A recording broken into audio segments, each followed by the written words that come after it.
माननीय मंत्री जी से कहना चाहेंगे, बहुत सारे सुविधा जो आप पटना से उपलब्ध कराते हैं, यहाँ हम लोगों को वह उपलब्ध नहीं हो पाता है। इसके लिए भी बिहार सरकार के मंत्री होने के नाते हम लोग को बोलना नहीं चाहिए, लेकिन आखिर हम लोग को ही दरभंगा जिला में रहना है। दरभंगा जिला के लोगों का सहयोग करने में हम लोग अगर काम समय पर नहीं आते हैं तो उस समय हम लोग को कठिनाई होता है। बहुत सारे ऐसे सामान आप यहाँ उपलब्ध कराते हैं, वह सामान रोगी को नहीं मिलता है, इसलिए इसका भी कोई नीति बनना चाहिए। जितना सामान आप यहाँ उपलब्ध कराते हैं वह लोगों को मिल पा रहा है कि नहीं मिल पा रहा है, यह देखने की आवश्यकता है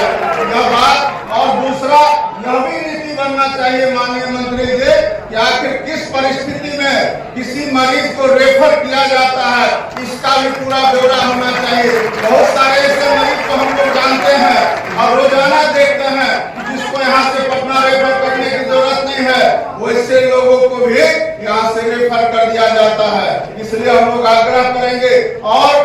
सिर्फ दरभंगा मेडिकल कॉलेज अस्पताल का ही बात नहीं है, जो निजी अस्पताल चलाते हैं या निजी क्लिनिक चलाते हैं, वैसे लोग भी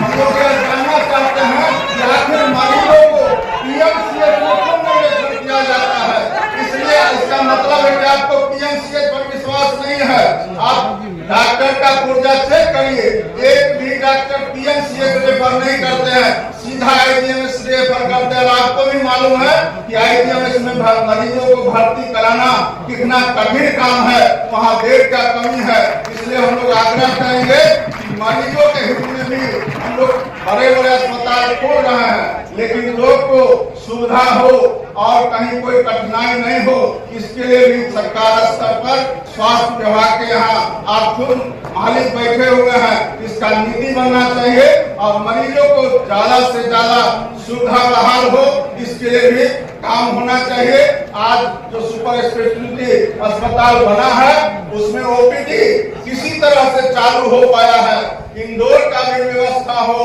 मरीज भर्ती हो, जितने तरह का हमारे जो स्वास्थ्य विभाग के सचिव ने बताया, जो 8 तरह का यहाँ विभाग है, उस 8 तरह के विभाग में जो हमारे डीएमसीएच के डॉक्टर हैं,